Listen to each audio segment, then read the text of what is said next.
bonsoir et bienvenue dans le 20h de TFM. Dans l'actualité de ce lundi, grève des agents de la Sen'Eau. L'intersyndicale tire un bilan satisfaisant du premier jour de grève, même si le service n'a pas été perturbé. Vous allez le voir, la fourniture d'eau connaît en revanche quelques dysfonctionnements. Dans la capitale, nous ferons le point. Détournement malveillant de la une de l'Obs, le quotidien du groupe Futur Média se réserve le droit de saisir la justice. Le Conseil des diffuseurs et éditeurs de presse du Sénégal exige des sanctions contre les auteurs. Et puis en culture, Baba Maal fait rayonner le Sénégal. Le leader du Dandelignon a brillé aux États-Unis à l'occasion du lancement du film Wakanda Forever. Voilà pour les titres et tout de suite le développement.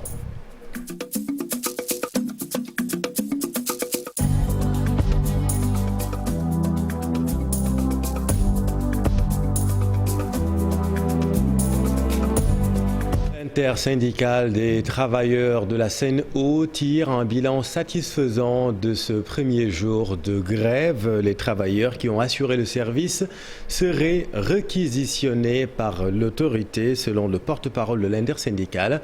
Les autres syndicats en marge de la lutte sont minoritaires. Voici Oumarba avec Chérif Dia. Les travailleurs ne sont pas venus. Les quelques travailleurs qui sont présents dans les agences ont été réquisitionnés par l'autorité. À savoir, dans certaines régions, c'est le préfet, dans d'autres, c'est le gouverneur. C'est ce qui explique un peu la présence de quelques agences, ça et là, pour continuer le service minimum. La direction est dans une logique de contrer cette grève et malheureusement, elle ne s'y prend même pas bien. Donc cette direction utilise la désinformation pour un peu tromper l'opinion publique. Mais nous qui suivons la situation de jour en jour, nous voyons effectivement que la plupart des travailleurs ne sont pas actuellement dans le lieu du travail. Partout, on ne peut pas avoir 100%, mais la majorité des syndicats, donc l'intersyndicale des travailleurs, est actuellement avec le personnel pour suivre ce mot d'ordre dans les règles. Les autres sont pratiquement minoritaires déjà, il faut le souligner. Il s'agit de 2 secrétaires généraux qui sont à la retraite, je précise bien, qui sont à la retraite et qui ne sont pas du tout représentatifs. L'autre, il s'agit d'un secrétaire général qui n'a pas de délégué. Donc voilà les 3 syndicats qui sont en marge de cette lutte et qui sont instrumentalisés d'ailleurs par la direction générale pour apporter la réplique. Et malgré le mot d'ordre de grève de 48 heures décrété par l'intersyndicale, le fonctionnement des agences n'a pas été perturbé tant que ça, comme vous le voyez. En revanche, la fourniture d'eau connaît quelques perturbations dans certains quartiers de la capitale. Nos équipes ont fait le constat. Marcel Farbe-Maroun et Jafar Abba. Des clients qui attendent tranquillement leur tour au guichet. Paiement de factures, réclamations, abonnements. Les services proposés par la société Sen'Eau fonctionnent ce lundi comme à l'accoutumée, malgré le mot d'ordre de grève de 48 heures, décrété par l'intersyndicale des travailleurs de la dite société. Aujourd'hui, l'ensemble des agences de Dakar sont ouvertes et fonctionnelles. Comme vous avez pu le constater, les clients sont au niveau des agences en train de faire leurs opérations quotidiennes. Aujourd'hui, nous avons fini de faire les enquêtes du matin, globalement sur Dakar. L'ensemble des zones sont bien alimentées correctement. Également, les services techniques sont à pied d'œuvre sur le terrain pour faire leur travail quotidiennement comme cela se faisait concernant la réparation des fuites. Donc disons que malgré qu'il y a une partie, parce qu'il faut le dire, il y a une partie du personnel qui est en mouvement, parce que l'entreprise est composée de plusieurs syndicats. Parmi ces syndicats, il y en a 2 qui ont déclaré ou qui ont déclenché un mot d'ordre de grève pour aujourd'hui et demain. Mais malgré cela, nous arrivons quand même à assurer le service d'eau potable. La fourniture d'eau, elle aussi, ne souffre pas de l'impact de cette grève annoncée, comme le confirment ces clients que nous avons rencontrés à l'agence de Yoff. Pour demande de compteur, quoi. Moi, j'étais venu pour un branchement de compteur, mais dans mon secteur, il n'y a aucun souci en termes de distribution d'eau. Non,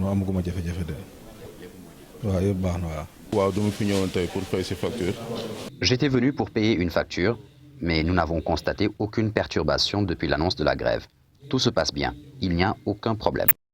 Non, amul ben problème, machallah. Rappelons que, sans annonce de l'intérieur, la Sen'Eau a publié un communiqué informant rupture de serre prévue dans les prochains jours et que toutes les ressources demeurent mobilisées pour assurer. Merci Marcelo. Maintenant dans le nord, manifestation de colère des populations de Fumihara dans le département. Très difficile à l'eau potable, obscurité, chômage des jeunes. Les de cette localité de la commune de Orosedi en veulent profondément aux autorités. Explication, Ali Bandelian et Lachli. Au moment où les hommes politiques s'engagent dans la dernière étape de cette campagne électorale pour tenter de convaincre, les populations de Fumihara Demboubé retrouvent la rue. Insécurité, obscurité, sous-emploi des jeunes et accès très difficile à l'eau potable, les habitants de cette localité de la commune de Orosidi au cœur du département de Kanel expriment leur ras-le-bol. Nous attirons votre attention sur les dérives des politiciens du département de Kanel.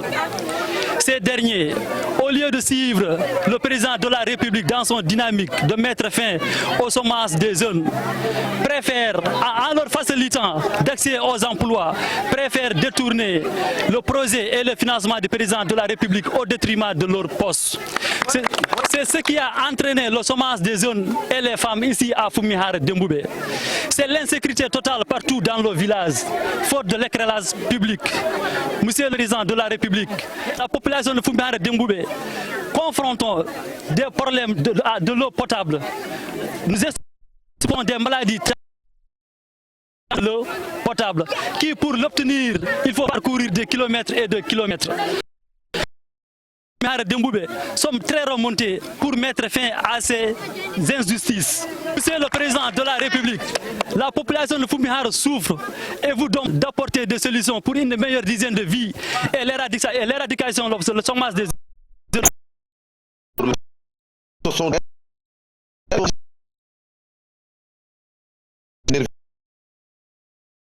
C'est connu, les mécaniciens sont fortement sollicités en période d'hivernage. Plusieurs véhicules pris au piège par les eaux se retrouvent chez ceux qui vivent de faim. Vous allez le voir, la situation victime. Sujet réalisé par Fatou Bintou Conté et Jafaraba. La région de Dakar est entrée de plein pied dans l'hivernage. Abdou, ce chauffeur de taxi, a vu sa voiture endommagée par les fortes pluies du week-end.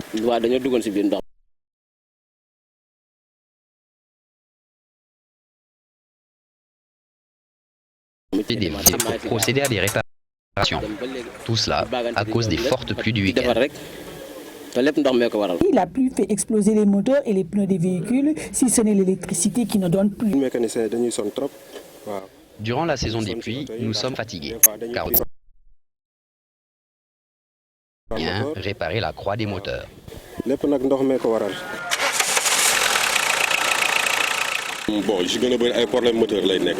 Nous réparons le plus souvent des moteurs endommagés des véhicules. À Dakar, l'hivernage est une aubaine pour les mécaniciens. Les garages de mécanique sont très prisés par les automobilistes. Finalement, si les mécaniques Durant l'hivernage, notre travail marche bien. On ne se plaint pas. Le garage est débordé. Nous sommes obligés d'organiser le travail.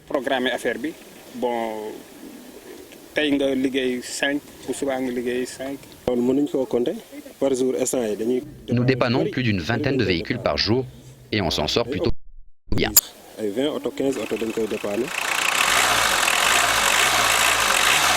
Les mécaniciens se frottent les mains. Les garages sont débordés au grand bonheur des ouvriers mécaniques. Merci Fat Bintou. L'autre grand titre de cette édition, le journal L'Observateur, victime de détournement malveillant de sa une. Depuis quelque temps, la pratique est courante sur les réseaux sociaux. L'Obs se réserve le droit de saisir la justice de ce pays. Le Conseil des diffuseurs et éditeurs de presse du Sénégal exige des sanctions contre les auteurs. On est tout cela avec Alassane Ba et Youssou Barro. La situation au Sénégal se dégrade de façon exponentielle. C'est la conviction de Mamadou Ibra Kane et l'impunité est totale. Aujourd'hui, que ce soit les membres du régime en place, que ce soit les membres de l'opposition, que ce soit les citoyens sénégalais lambda, tout le monde se dit qu'il peut faire ce qu'il veut. Et ça, c'est un danger extrêmement grave pour le Sénégal. Des journaux dont l'Observateur et Le Quotidien injustement falsifiés et partagés dans cette page Facebook, il estime qu'il faut appliquer l'état de droit face à ce qu'il qualifie d'agression de la liberté d'expression. Tant qu'on n'applique pas l'état de droit, tant qu'on ne pourchasse pas les agresseurs de la liberté de presse, parce que vous-même, vous avez été victime du saccage de vos locaux de RFM Mbacké. Où est trace d'une enquête judiciaire sur ces agressions-là? Il faut protéger le journaliste. Les journalistes qui ne sont plus des journalistes, qui sont des hommes politiques, il faut les chasser de la presse.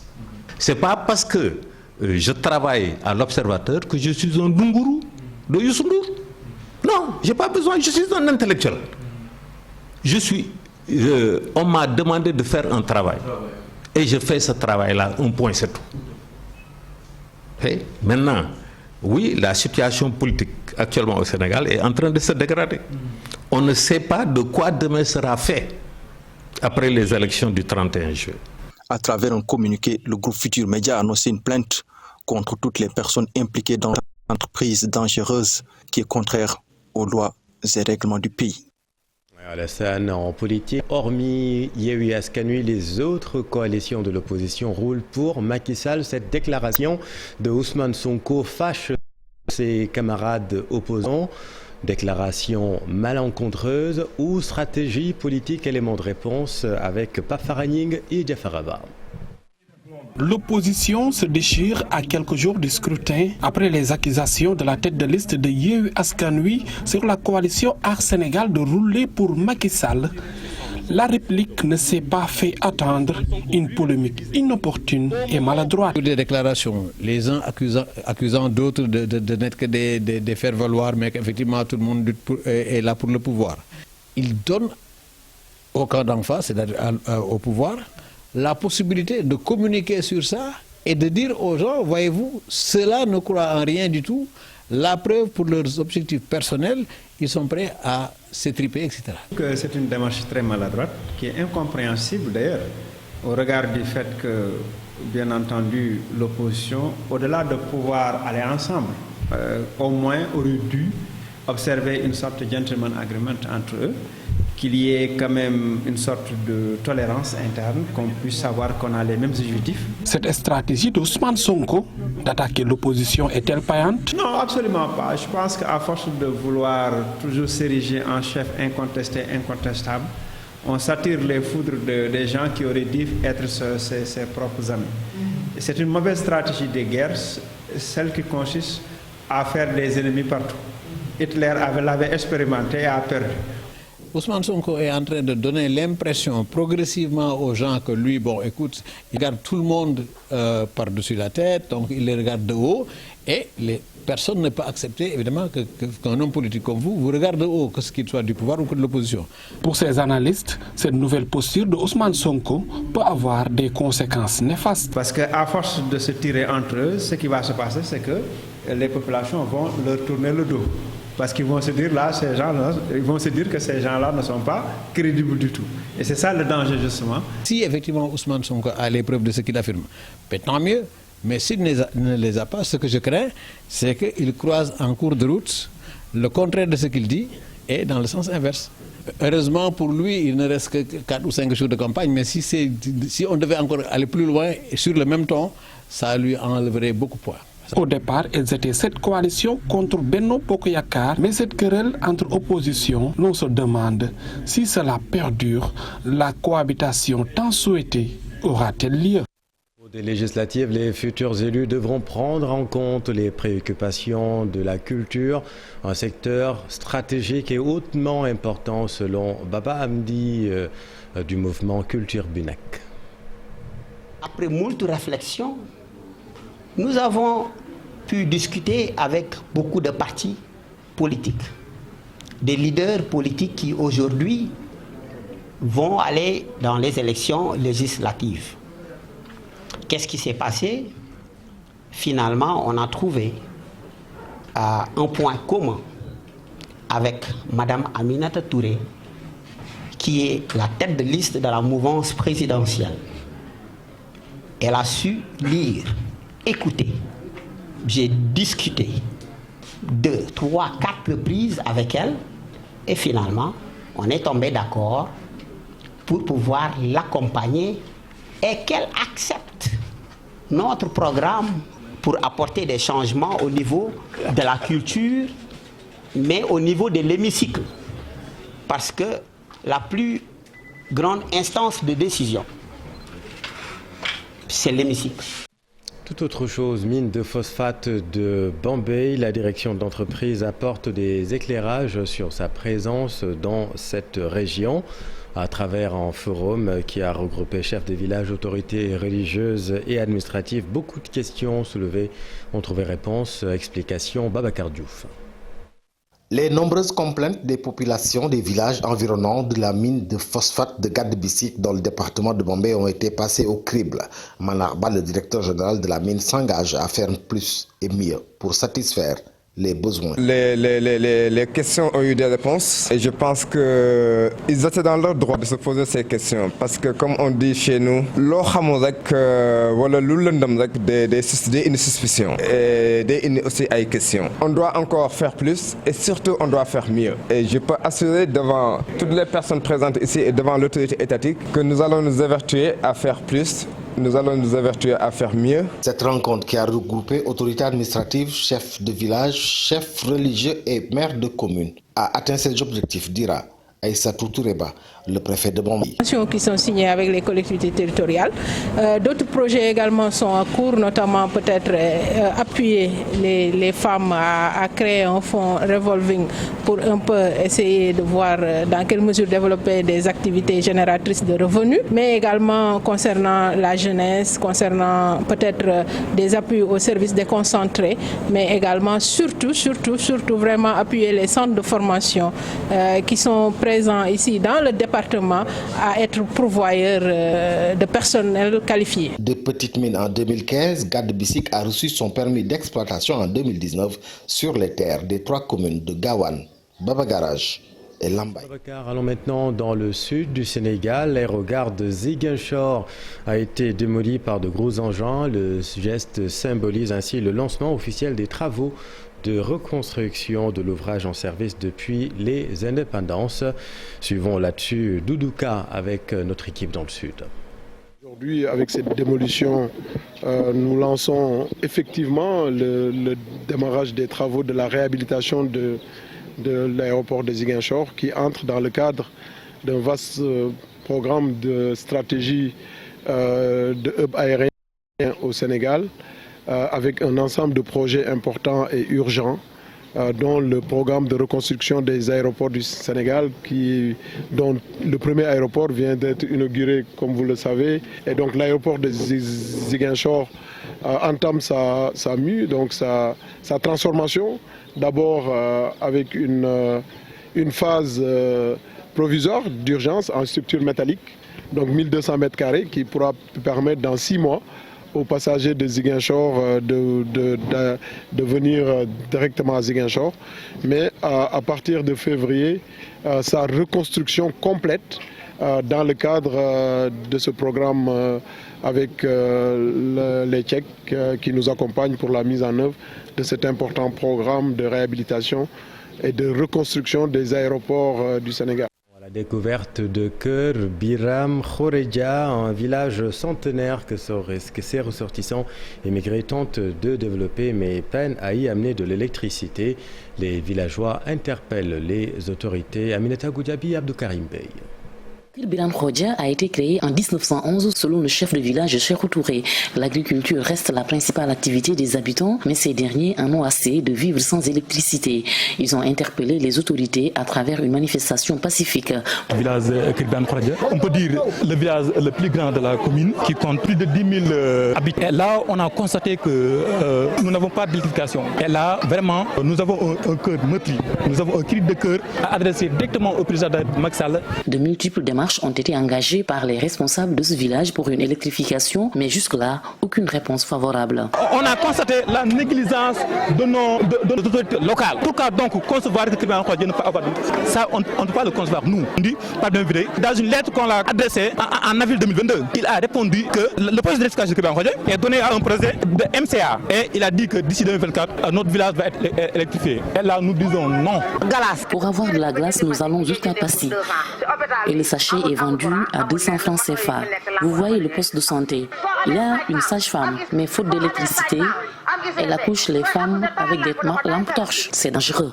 Le village abrite un forage, mais il faut payer cher pour bénéficier d'un branchement. Il y a 2 ans que le forage est là. On nous taxe des taxes tellement chères. 300 000 francs, 200 000 francs, 175 000 francs, 65 000 francs. Mais quelqu'un qui ne peut pas acheter un sac de riz, comment il peut payer quand même? Comment il paye un taxe hydraulique qui coûte 165 000? Les manifestants ont aussi réclamé des routes pour faciliter l'accès à ce village enclavé de la commune de Niassène, situé dans le département de Foundiougne. Aminata, et puis un mot de culture. Auteur de la musique originale du film Black Panther, Baba Mal était l'invité de Marc le week-end dernier à San Diego aux États-Unis pour le lancement de la suite du film Black Panther, suite du film intitulé Wakanda 2. En introduisant Baba Mal sur scène devant des milliers de fans, le réalisateur Ryan Coogler a qualifié la participation de la star sénégalaise d'expression de la constance avant de libérer la scène pour l'entrée spectaculaire de Baba Mal. S'en est suivi une chorégraphie majestueuse, comme vous le voyez, au son des percussions africaines. Et dans un tweet, d'ailleurs, le président de la République, Macky Sall, a marqué sa fierté et félicité Baba Mal pour cette belle performance. Et puis un mot de sport, les pivots de l'équipe nationale de basket du Sénégal, Youssou N'Doye et Ibrahima qui changent de club, la délégation sénégalaise aux mondiaux de Viet Vo Dao qui rentre de Paris avec 22 médailles. Le round-up de l'Actu Sport avec Cher Salibou Diarra. Pour débuter, le Sénégal brille à l'Open de France avec 2 médailles d'or glanées par Salissar et Louis-François Mendy. Vice-championne d'Afrique en titre au triple saut, Salissar s'adjuge le titre de sa discipline en établissant son record personnel avec un bond à 13,75 m. Avec un chrono de 13 secondes 49, Louis-François Mendy remporte le 110 mètres et en signant le nouveau record du Sénégal dans cette épreuve. Le Viet Vo Dao du Sénégal s'illustre aussi à la 6e édition. Les Lions récoltent un an et 9 ans, un total qui fait du Sénégal un des 3 premiers pays au classement final, en dépit de l'arrivée tardive de la délégation sénégalaise à Paris, un jour juste avant le début de la compétition. Pendant ce temps, le Sénégal revient des championnats d'Afrique des cadets et juniors de judo avec 9 médailles, dont 2 sacres pour Libas Faye chez les plus de 90 kg en cadet et Yassine Djiba chez les moins de 78 kg chez les juniors. Troisième, le Sénégal s'est qualifié aux mondiaux de judo de la catégorie au mois d'août en Équateur. Passons au pour se qualifier au prochain des d'Afrique des Nations 2023 en Algérie. Son sur le score de 3-0. Le match retour est prévu ce samedi à partir de 16h.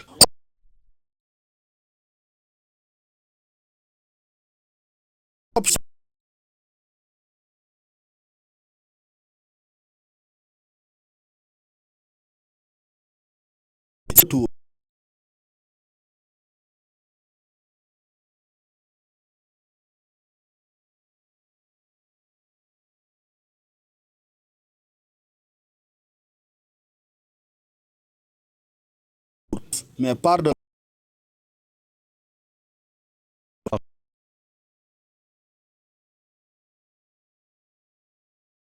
suivi, les programmes continuent.